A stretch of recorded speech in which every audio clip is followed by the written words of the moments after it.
Hello everyone, আসসালামু আলাইকুম। আমার একটা ইচ্ছা আপনাদের সাথে বলি।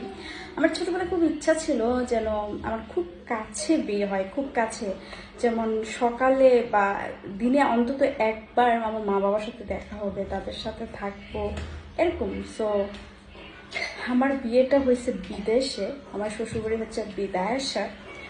কিন্তু ভাগ্যটা আমার এতই ভালো, বিদেশে হওয়া সত্ত্বেও আমরা এমন জায়গায় থাকি যে সকালে না, দিনে না, চাইলে 24 ঘন্টায় আমি মা বাবার সাথে থাকতে পারি। যেমন আমি এখন আছি আমার বাসায়, তা আমার বাসা একটু পরে দেখবেন আমি আমার মার বাসায় এগুলো নিয়ে যাচ্ছি। আমার শ্যামাই খেতে খুব ইচ্ছে করতেছে, মানে মিষ্টি খাবার, মানে বয়স বাড়তেছে তো, বুড়ি হইতেছে, আর মিষ্টি খাবারের প্রতি ঝোঁক হইতেছে।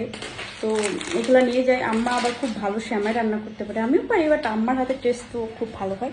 সো এখন বাচ্চা কাচ্চা নিয়ে যাবো, শ্যামাইটা রান্না করে আবার ইফতার আগে চলে আসবো। হালকা পাতলা কিছু রান্না করার ইচ্ছা আছে। সো চলেন ওই বাসায় যেয়ে আপনাদের সাথে কথা বলবো। লাইটটা অফ করে দিলাম, চলো আমি।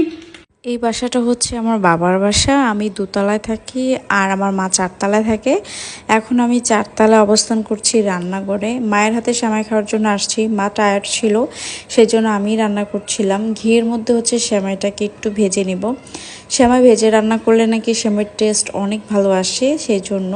তারপর আমি একটু গাজর গ্রেট করে দিয়েছি। গাজরটা বিশেষ করে দিয়েছি কালারের জন্য, কালারটা দেখতে ভীষণ সুন্দর লাগবে, আর গাজর তো হেলথের জন্য অনেক ভালো। অপর পাশে হচ্ছে আমি দুধ, কিশমিশ, চিনি, লবণ দিয়ে জাল করে নিয়েছি, আর গাজর আমি যেটা ভাজা ভাজা করেছি সেটা দিয়ে মিক্স করে জাস্ট নামিয়ে নিয়েছি। তো এটা আমি বেসিক্যালি খাবো ইফতারে ঠান্ডা করে। অর্ধেকটা মায়ের বাসায় দিয়ে আর অর্ধেকটা বাসায় নিয়ে যাব। তো বাচ্চা বায়না করছিল একটু খাবে, তো সেই জন্য ওকে দিচ্ছিলাম। আর সেমাইটা খুব গরম ছিল, সেই জন্য ওকে আমি বোঝাচ্ছিলাম যে এইভাবে খেতে হবে।